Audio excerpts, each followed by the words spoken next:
irmãos e amigos da Igreja Evangélica Batista Moriá. Estamos iniciando mais um culto.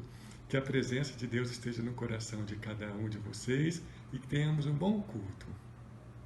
Dê o seu like, se inscreva no canal e compartilhe para todos os seus amigos. Tenha um bom culto.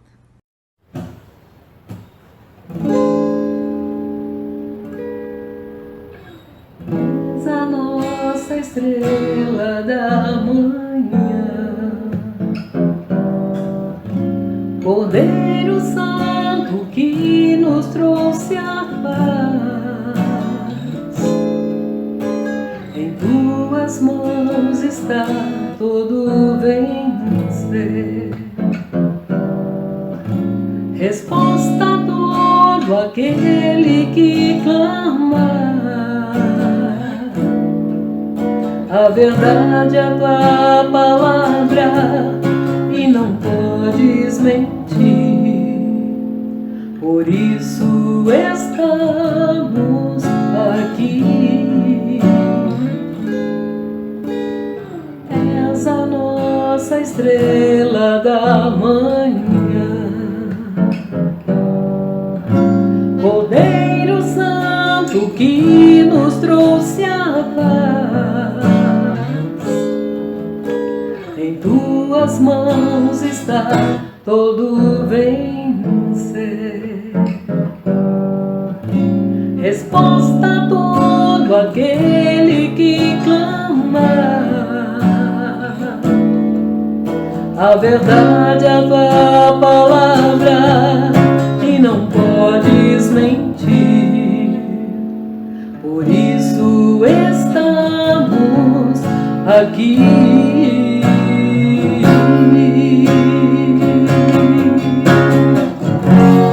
Te louvamos, ó Senhor,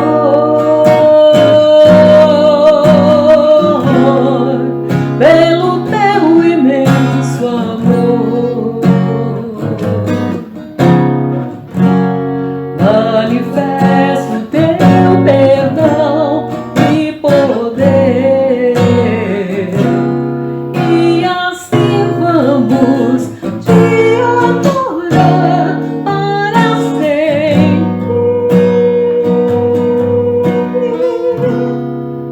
para sempre, ó meu Deus. Te louvamos, ó Senhor,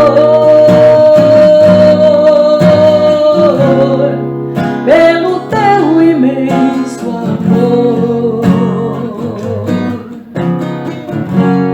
Manifesta o teu perdão e poder, e assim vamos te adorar para sempre,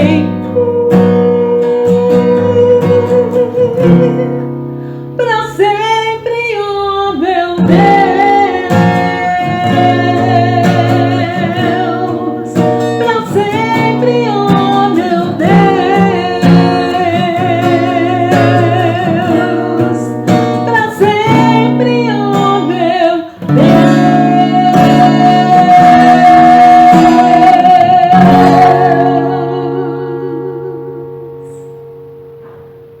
Paulo, escrevendo uma carta à igreja de Filipos, diz assim: pois Deus me é testemunha de que tenho saudades de todos vós, na terna misericórdia de Cristo Jesus.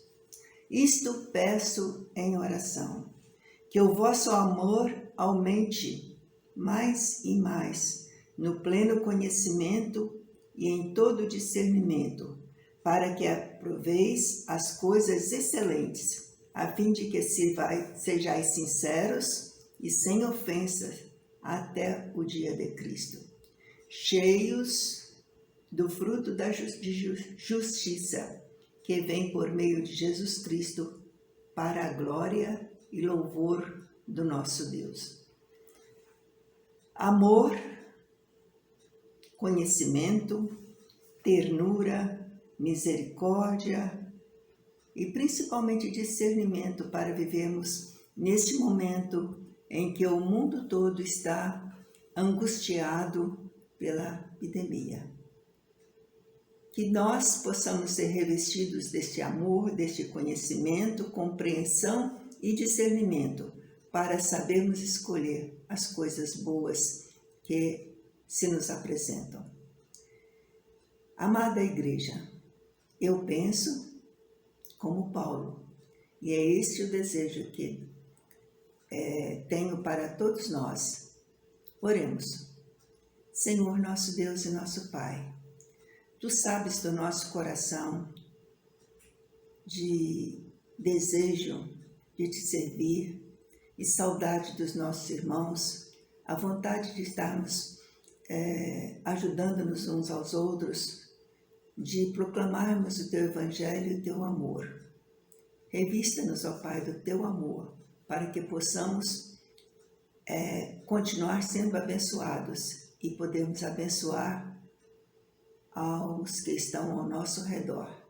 Que sejamos uma família abençoadora. Em nome de Jesus Cristo que te pedimos. Amém.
Olá, bom dia, meus irmãos e amigos da Igreja Batista Moriá. Vamos a mais um estudo sobre os personagens bíblicos. Na verdade, hoje nós não estudaremos um personagem de forma isolada, estudaremos um trio, porque as narrativas bíblicas sempre os trazem em conjunto. E às vezes até a gente pensa que é uma pessoa só, né? Alguém pode pensar que se trata de apenas uma pessoa, mas é um trio. Seus nomes originais eram Ananias, Misael e Azarias. E posteriormente eles receberam novos nomes, Sadraque, Mesaque e Abidnego. A história acontece no período quando o rei Nabucodonosor era rei sobre a Babilônia. Ele reinou sobre a Babilônia de 605 a 562 a.C. Quem quiser saber um pouquinho de como era o rei Nabucodonosor, das suas características, pode se lembrar do estudo da pregação trazida pelo pastor Elias em 4 de julho, quando ele trouxe a figura do rei Nabucodonosor como um exemplo de um rei muito soberbo. E traz também o fim, como termina este homem. Mas hoje ele não é o nosso personagem central, mas é importante trazê-lo aqui, porque a vida dos nossos personagens de hoje está diretamente impactada sobre as decisões desse rei. Então, Nabucodonosor reinava sobre a Babilônia, enquanto isso, Jeoaquim, rei de Judá, governava sobre Israel, sobre Jerusalém, e era o seu 3º ano de reinado. Então, a Babilônia dominou Jerusalém e, com isso, levou alguns dos utensílios do templo de Jerusalém para os seus espaços, dominou o rei e, neste momento, o rei determinou uma ordem ao chefe dos eunucos, o Aspenaz. Era muito comum no mundo antigo, quando um povo dominava o outro, que aquele povo que dominava trouxesse para si as melhores mentes, as melhores cabeças, né, para que eles fossem culturados, aí recebessem a cultura daquele novo domínio. Então, como era uma prática comum, o rei Nabucodonosor dá uma ordem, então, a Aspenaz, que era o chefe dos eunucos. Qual é a ordem? Que trouxesse alguns dos filhos de Israel, tanto da linhagem real como dos nobres, jovens sem nenhum defeito, de boa aparência, instruídos em toda a sabedoria, doutos em ciência, versados no conhecimento e que fossem competentes para assistirem no palácio do rei e lhes ensinasse a cultura e a língua dos caldeus. Aqui neste texto, em Daniel 1, versículos 3 e 4, nós percebemos algumas das características desses nossos personagens de hoje. Então, eles eram nobres, eles eram homens bonitos, de boa aparência, não tinham defeitos, eles eram instruídos em sabedoria e eles eram também competentes para assistirem no palácio, mostrando aí algumas características diplomáticas desses jovens. Dentre vários jovens que foram aí levados cativos para a Babilônia, o livro de Daniel destaca Ananias, Misael e Azarias e o próprio Daniel. Então, Daniel e seus amigos são levados cativos para a Babilônia para aprender sobre a sua cultura. E lá eles recebem novos nomes. Daniel, que originalmente significa Deus é meu juiz, recebeu o nome de Beltesazar, que significa príncipe de Bel, uma das divindades babilônicas. Ananias, cujo significado original é Deus é misericordioso, recebe um novo nome, Sadraque, que significa amigo do rei. Misael, quem é como Deus, é o seu significado original. E quando é levado cativo para a Babilônia, recebe um novo nome, Mesaque, quem é como Acu, o deus da lua. E Azarias, cujo significado era o Senhor ajuda, recebe também um novo nome bem diferente, né, peculiar, Abidnego, que significa servo de Nebo, também uma outra divindade da Babilônia. Então, esses jovens foram selecionados para irem cativos para a Babilônia para aprenderem a cultura daquele novo povo. E eles foram escolhidos dentre tantos outros jovens que tinham essas características. A narrativa desses personagens está no livro de Daniel, nos capítulos 1, 2 e 3. E as lições que nós aprendemos com eles, nós veremos por cada episódio que encontramos narrados na Bíblia relativos aos seus nomes. A primeira lição que aprendemos com os nossos personagens de hoje é que devemos agir com lealdade para com o nosso Deus. O texto diz: determinou-lhes o rei a ração diária das finas iguarias da mesa real e do vinho que ele bebia, e que assim fossem mantidos por 3 anos, ao cabo dos quais assistiriam diante do rei. Entre eles se achavam dos filhos de Judá, Daniel, Ananias, Misael e Azarias. Resolveu Daniel firmemente não contaminar-se com as finas iguarias do rei, nem com o vinho que ele bebia. Então pediu ao chefe dos eunucos que permitisse não se contaminar. Essa contaminação que Daniel está falando não é a contaminação física, química ou biológica dos alimentos, né? Ele não está falando de comer uma comida estragada ou de uma comida com uma pedrinha ou algum objeto ali que a gente não quer no meio da comida, mas essa recusa destes alimentos, dessa dieta que eles deveriam ser submetidos, esses jovens deveriam comer as finas iguarias do rei e também o vinho que ele bebia. E Daniel e seus amigos se recusaram porque possivelmente tinha alimentos na dieta dos povos da Babilônia que não eram aceitos pelos judeus. Possivelmente esses alimentos também seriam preparados com rituais para deuses pagãos, assim como era muito comum em muitas religiões ofertar alimentos aos deuses, especialmente carnes, e seguiriam aí rituais pagãos, dos quais Daniel e seus companheiros não queriam compartilhar. E também o comer junto uma refeição com alguém na Idade Antiga significava que se tinha uma aliança. O comer junto era algo de muita intimidade. O comer a mesma comida era a demonstração de que se havia uma concordância, um alinhamento de pensamentos, de ideias, de crenças e de valores. Então Daniel e seus amigos não queriam se contaminar com essas coisas, porque se eles comessem dessa comida, estaria então evidente que eles estavam compactuando dessa nova cultura ao qual eles foram submetidos. Mas aqui eles querem demonstrar que, ainda que eles possam ser leais ao rei, e eles deveriam ser leais a Nabucodonosor, essa lealdade não poderia ser superior à lealdade que eles deveriam ter com o próprio Deus.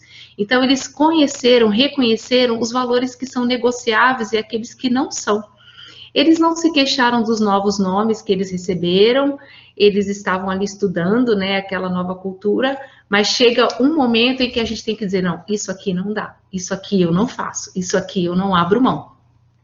E assim nós devemos fazer, muitas vezes quando estamos num ambiente novo, especialmente estudantes, né, jovens, vamos aí para a universidade, somos apresentados a muitas, né, coisas novas, práticas novas, festas e pensamentos novos, mas nós devemos ter o nosso pensamento firmado nos valores que nós recebemos. Esses jovens tinham recebido, eles tinham pai e mãe que ensinaram a eles valores, e eles preservaram isso, e esses valores não eram negociáveis. Então, há aquilo sim que a gente deve aproveitar da nova cultura, como um crescimento pessoal, inclusive, mas devemos saber identificar até que ponto podemos ir, né, até onde podemos abrir mão, o que é negociável e o que não é. Abrirmos mão daquilo que nós acreditamos ao nosso Deus, aos nossos princípios. Então, homens e mulheres em empregos novos, será que nós somos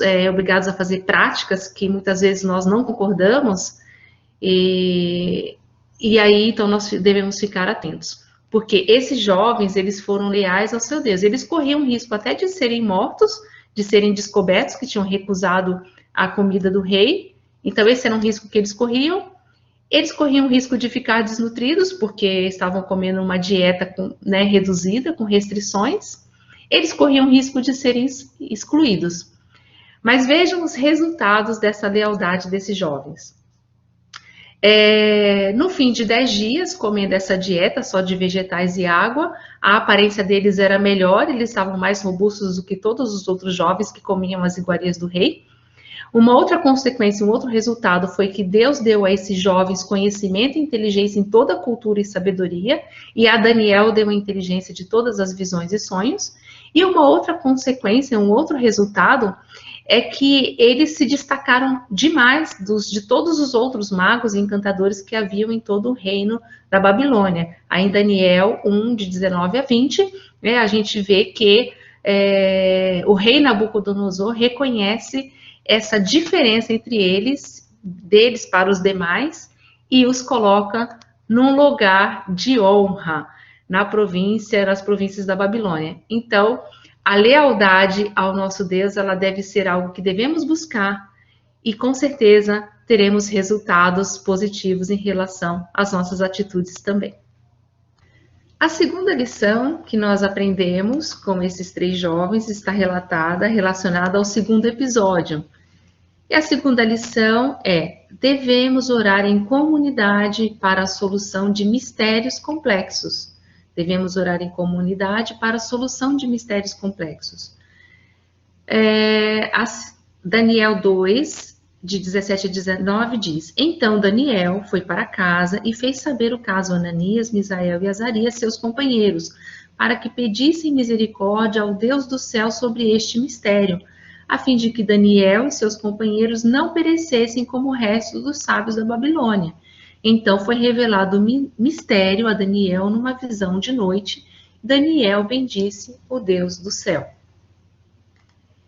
Este segundo episódio se refere a um sonho que o rei teve, e esse sonho deixou o rei muito perturbado. Ele queria que os sábios, os magos, pudessem interpretar este sonho que estava incomodando muito. Porém, ele não encontrou em nenhum lugar, em todo o seu reino, em toda a Babilônia, em toda a região, né, da Caldeia, nenhum que pudesse interpretar o seu sonho. Curiosamente, ele não consultou Daniel e seus amigos, possivelmente porque eles eram jovens, ou porque eles vinham de uma outra cultura que havia sido dominada. Não foi dado crédito a eles de que eles poderiam responder ou interpretar este sonho. E o rei ficou muito incomodado, porque ninguém soube interpretar o seu sonho. Ele determinou uma norma, então uma lei, que todos morreriam. Todos, inclusive, todos os sábios e conselheiros morreriam juntamente com suas famílias, inclusive Daniel, Ananias, Misael e Azarias. Então Daniel foi ao chefe ali e pediu a oportunidade de que ele pudesse interpretar o sonho do rei. E ok, tudo bem, venha cá, interprete. Então Daniel correu para os seus amigos, os seus companheiros, e falou: olha, fiquem aqui em oração, vamos orar, vamos clamar a Deus misericórdia. Agora nós temos a oportunidade de interpretar o rei do sonho, não só o sonho do rei, não só interpretar, mas dizer qual era o sonho, porque o rei sequer havia dito qual era o sonho. Então tinha que saber qual era o sonho do rei e, além disso, interpretá-lo. E aí, então, qual foi a estratégia, o recurso que Daniel utilizou? Foi pedir a oração dos seus amigos.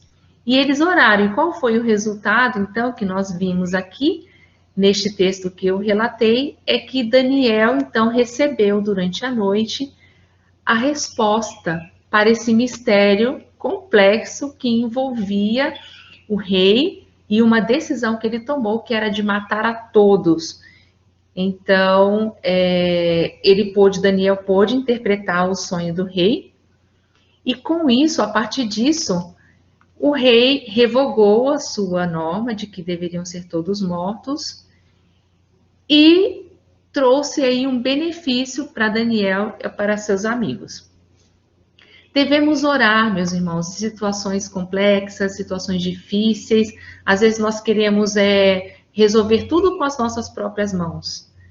Mas no caso de Daniel e seus amigos, o recurso que eles encontraram para esse problema muito difícil, não tinham o que fazer senão orar ao Senhor.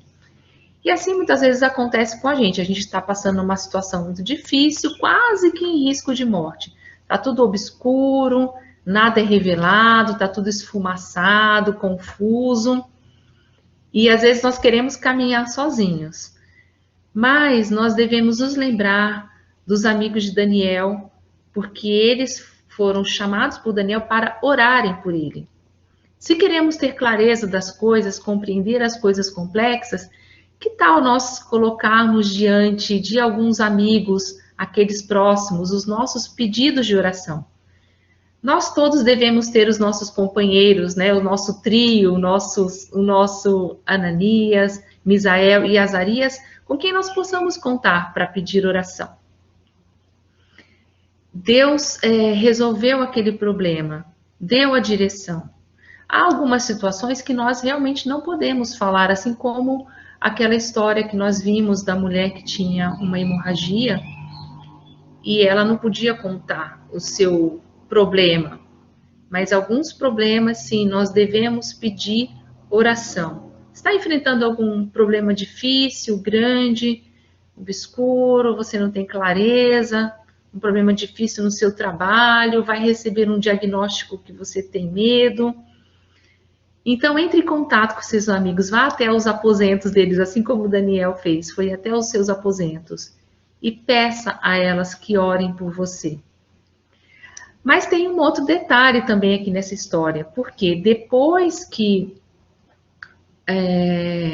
Deus ouviu a oração, Daniel interpretou o sonho do rei, e o rei admirou demais Daniel, porque Daniel interpretou esse sonho, e enalteceu Daniel e deu um posto muito importante para Daniel. Daniel fez um pedido para o rei. Ele pediu que também os seus amigos recebessem um lugar de honra. Às vezes a gente é abençoado, alguém ora por nós, nós vamos lá, pedimos oração, clamamos, os irmãos oram por nós.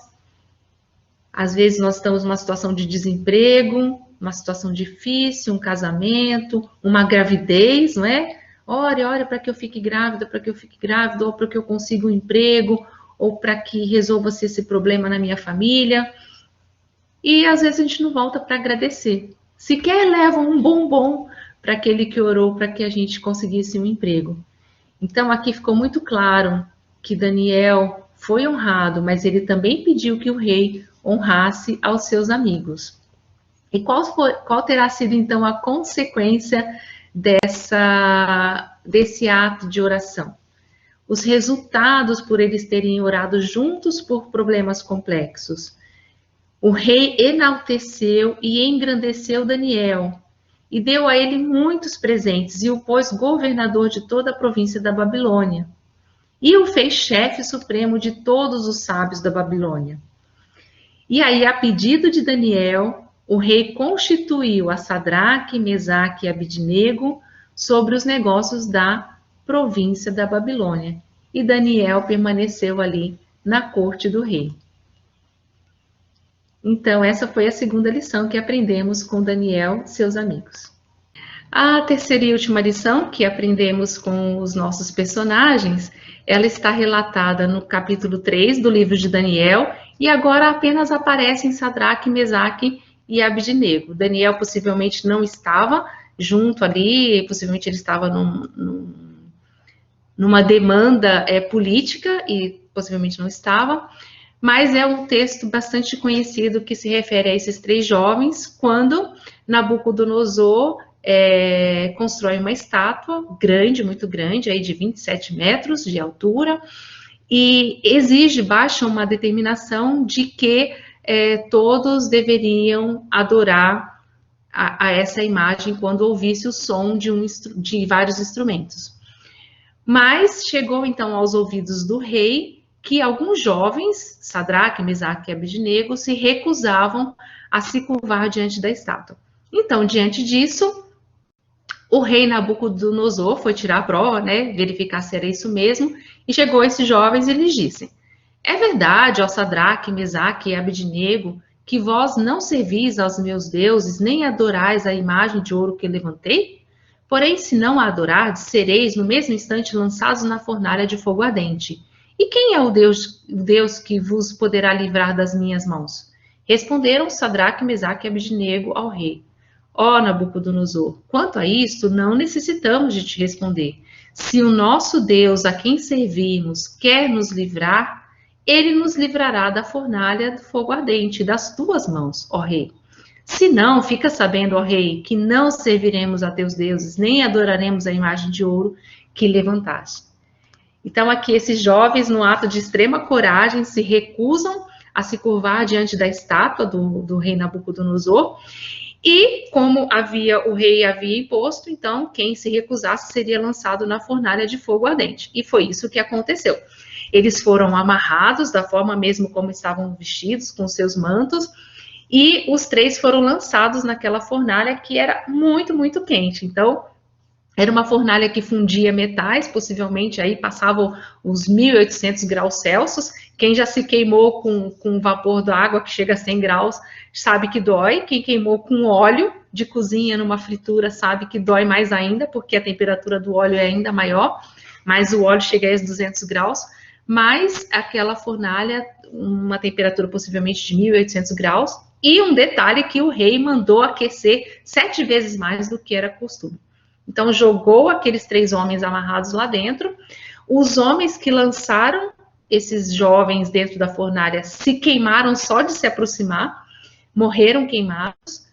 E, passado um tempo, o rei olha para dentro da fornalha e vê, não somente 3, mas vê 4 homens soltos, né, andando no meio do fogo. E ele identifica, então, Sadraque, Mesaque e Abednego, e um quarto sujeito que tinha, segundo as falas do rei, tinha a forma de um filho de um deus.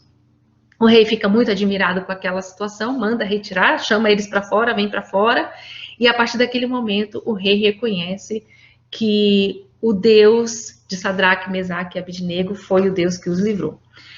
Mas o destaque, né, da nossa lição, da nossa terceira lição, é a fé desses jovens, que é a fé para exaltar o nosso Deus. Eu tive o privilégio de estudar, aí, de beber um pouquinho da fonte do livro do pastor Geazi, o comentário bíblico sobre o livro de Daniel. O pastor Geazi reforça bastante essa questão de que a fé desses jovens não foi para testar a Deus, longe, longe de ser qualquer atitude do tipo, nós vamos lá e Deus vai nos livrar. Não foi isso que aconteceu. Eles falaram, se o nosso Deus quiser nos livrar da fornalha, ele vai nos livrar. E se ele não fizer isso, nos livrar da fornalha, ele também será exaltado e também será glorificado, e nós não vamos nos curvar. De qualquer forma, se esses jovens fossem salvos da fornalha, eles estariam livres. E se eles fossem queimados, eles também já estariam com o seu Deus. Então, eles ali não teriam como perder. E o pastor Geazi reforça bastante no seu comentário que essa fé, ela deve ser pautada, ela não deve ser uma fé de moeda de troca. A fé que nós devemos ter com o nosso Deus não é uma fé de moeda de troca. Nós muitas vezes acostumamos, né, desde criancinha, tudo que a gente faz é porque merece. Ah, se obedece, merece isso. Se come tudo, merece aquilo. E às vezes a gente acha que a fé é assim. Não, a fé não é para nos beneficiar. Apesar de que, como diz, né, o pastor Geazi, apesar de que a fé em Deus não seja para nos beneficiar, ela nos traz bem. Porque o bem vem da parte de Deus. Apesar da fé não ser para que o milagre aconteça, ela nos dá o acesso ao Deus que pode todas as coisas. Mas a fé genuína em Deus não tem um outro propósito que não seja o engrandecimento do nome de Deus para a sua glória e para o seu louvor. Tiago 4,15 diz, se o Senhor quiser, viveremos e faremos isto ou aquilo. E uma canção que nós cantamos diz, se Deus fizer, Ele é Deus. Se Ele não fizer, Ele é Deus. Se a porta abrir, Ele é Deus. Mas se fechar, Ele continua sendo Deus. Esse é o nosso Deus. E essa foi a fé que esses jovens puderam demonstrar ali. Não era uma fé para receber algo em troca, mas era uma fé para que o Deus fosse exaltado. E quais foram as consequências, então, dessa atitude desses jovens? Eles saíram ilesos da fornalha, sequer seus cabelos foram chamuscados, nem os seus mantos mudaram, não foram queimados, e nem o cheiro de fogo tinha neles. Uma outra consequência dessa demonstração de fé é que o rei fez um decreto que agora ninguém poderia blasfemar o Deus de Sadraque, Mesaque e Abednego, porque ele sim era o Deus que poderia livrar livrar-nos de qualquer perigo. E por fim, uma outra consequência é que o rei então fez prosperar ainda mais a Sadraque, Mesaque e Abednego na província da Babilônia. Então essas foram as consequências maravilhosas da lealdade desses jovens. Depois não há mais relatos sobre esses 3 jovens, o livro de Daniel segue com outras narrativas, mas nós aprendemos aqui essas lições. Que Deus nos ajude, meus irmãos, a sermos leais a quem servimos e a não nos deixarmos contaminar com tantas iguarias que são nos colocadas no nosso dia a dia, mas que vão comprometer a nossa relação com Deus.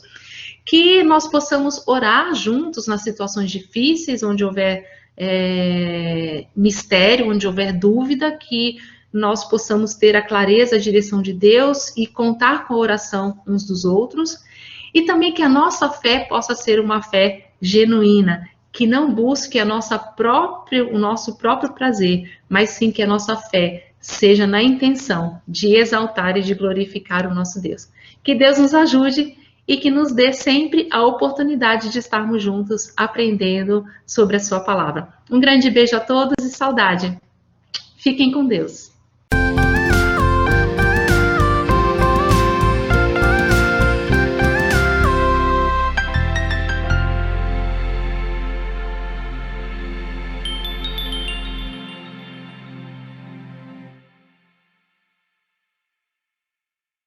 Olá, irmãos, membros da Igreja Evangélica Batista Moriá. Temos mais um momento administrativo. Estou aqui para avisar a vocês que fizemos a nossa reunião do dia 6 de julho, onde foi feita a eleição da diretoria executiva pelo período de 1 ano. Este mandato será de 1º de agosto de 2021 a 31 de julho de 2022. A ata já está em cartório, aguardando o registro, e a diretoria executiva, então, ficou assim formada. Lerei os nomes para vocês. Presidente, Pastor Elias Coutinho de Macedo. Primeiro vice-presidente, Daniel de Souza Píssigo. Segundo vice-presidente, Rildo Batista da Silva. Primeiro secretário, Bernadette Medeiros de Lima. Segundo secretário, Estela de Almeida Silva. Primeiro tesoureiro, Maria José Silva. Segundo tesoureiro, Edivaldo Tenúcio. Quero então agradecer a todos os irmãos que apoiaram, a todos que participaram da reunião. Tivemos 20 membros presentes na reunião e depois, posterior a isso, todos os irmãos que foram contactados, todos apoiaram. A nossa igreja é uma bênção. Nós temos uma presidência, uma diretoria executiva excelente e temos irmãos maravilhosos que sempre nos apoiam. Então está aqui o meu agradecimento como secretária e em nome do nosso presidente, Pastor Elias Coutinho de Macedo. Um abraço a todos.